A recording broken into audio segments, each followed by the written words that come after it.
तू आलायस ना, बरं झालं. इतकी मदत होणार आहे ना मला आता तुझी. चल चल, खूप कामं बाकी आहेत. आणि दादा, तू म्हणशील तसंच होईल सगळं. चल, हे बस काय काय दाखवायचंय मला तुला. हे बघ, हे बघ, हॉल दाखवते कुठला बुक केलाय ते. आणि हे बघ, हे ना, हे सूट ऑप्शन्स आहेत. आदित्यसाठी मला हा आवडलाय. तू पण सांग ना. इकडे राहिला तू आत्ता मला म्हणालीस की सगळं माझ्या मनासारखं होईल म्हणून. तू नुसतं बोलून तर बघ, सगळं तुला हवं तसंच होईल. अहिल्या, मग आता हे लग्न थांबव. आता हे लग्न नाही होऊ शकत.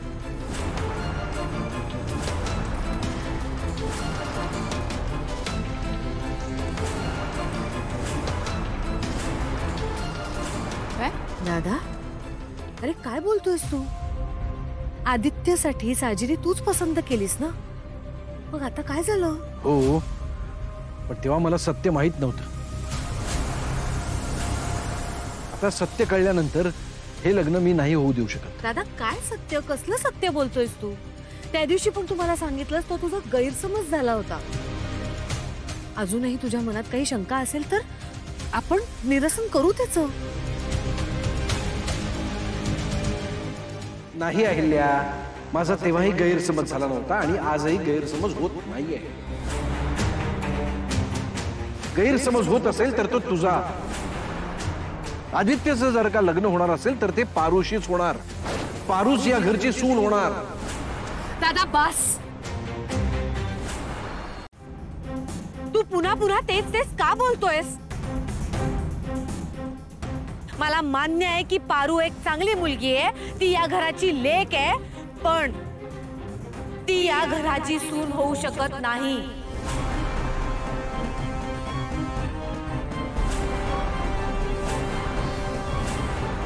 मी तुला हे आधी पण सांगितलंय, आदित्य आणि पारू खूप चांगले मित्र आहेत. बस. अहिल्या, तुझा गैरसमज होतोय. ते दोघं मित्र नाहीयेत, ते एकमेकांवर प्रेम करतायत.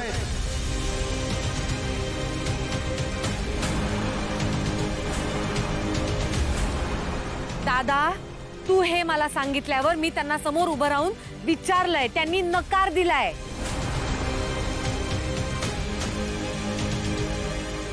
आणि असं असताना सुद्धा तू का हट्टाला पेटलायस आणि का त्यांची जोडी जुळवतोयस? कारण जे मला कळलंय ते तुला कळत नाहीये.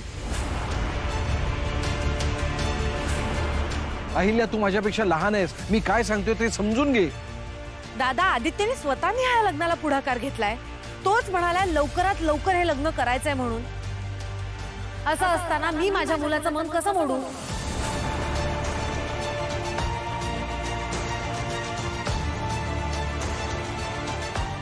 नाही नाही, ते शक्य नाही.